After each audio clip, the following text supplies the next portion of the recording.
So guys, if I was investing in real estate in 2024, what would I do?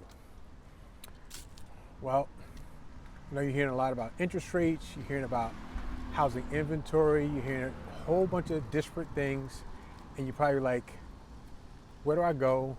Where do I actually go for some good information?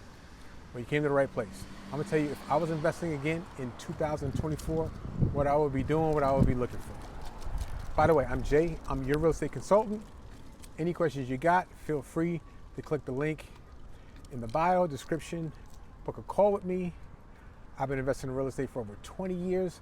I've made all the mistakes so you don't have to. And listen, my goal is to get you in your first or your next property. So don't hesitate to give me a call, book a call. But let's get into what I would do if I was starting investing again in 2024.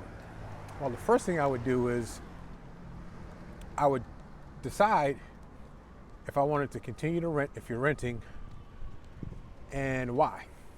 If it's cheaper to rent where you're at, then you might want to invest locally, or you might want to invest out of state. But you need to decide what you want to do in terms of where you live in and whether you're going to continue to pay rent. The second thing I would choose to do is I would choose which market I would invest in out of state. Choose whether you want to do something way out of state.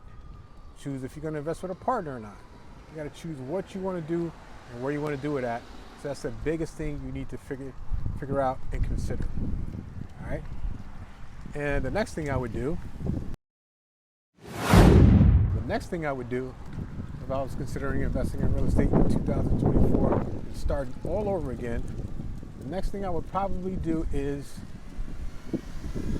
figure out what personality type I have. Like, are you good with people? Are you good for confrontations? Are you a good problem solver? Do you like being the middleman between people? Because sometimes you might want to be in the middleman between your tenant and your handyman. If you're not good with solving problems, if you're not good with being an intermediary, if you're not good with mitigating expectations, living up to those expectations, managing people who can solve problems on your behalf, then you might want to be kind of a silent investor. You might even want to look into real estate investment trusts, which are basically real estate stocks. You might want to look into that because that's totally hands-off. You're going to get a return on your investment, even though it's going to be probably less of a return that you may want. It's going to be commensurate to the amount of work that you have to actually put in manually, right?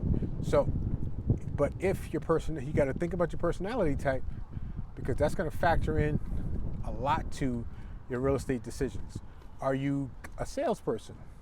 If you're a salesperson, but you don't like mitigating risk and you don't like dealing and putting out fires, you might want to be a deal maker. You might be someone who does syndication, where you get a bunch of people, you do your numbers on a property. If it makes sense, you sell people on how great of an investment it is. That might be your role. So you got to figure out what you want to do exactly in real estate before you decide what part of real estate you want to be involved in. So that would be my advice if I was to start all over again investing in real estate in 2024. Let me know what I missed out on. Let me know what you want me to expand on, talk about a little bit more, and I'll see you in the next video.